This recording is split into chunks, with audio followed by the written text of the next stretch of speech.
እግዚአብሔር ጀርባውን ለሰው አይሰጥም። ማርያምን አይሰጥም። መቼ እኛ ነን የምንሰጥ። እኛ ነን ጀርባችንን ሰጠን አሻፈረኝ ብለን የምንተወው እንጂ መች ሰጥቶን ያውቃል? በህመሙ የሚጎበኘን ጤነኛ ሳለን ጤናችንን የሚጠብቅልን ማን ነው? እግዚአብሔር ብቻ እኮ ነው። ሌላ ማንም የለም።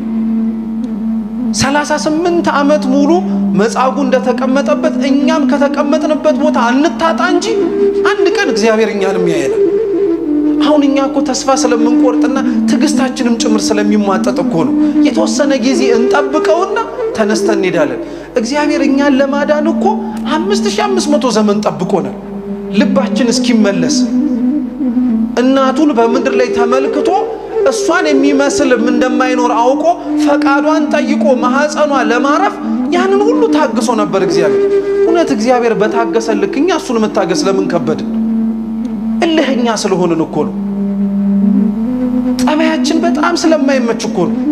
እውነት እግዚአብሔር ቤቱ ውስጥ በሽተኞች ሆነን ከነህማማችን ያስቀመጠን ጥሩ የሆነ ታማሚ ሆነን ነው? እንደኛ የሚያጉረመርም አለ?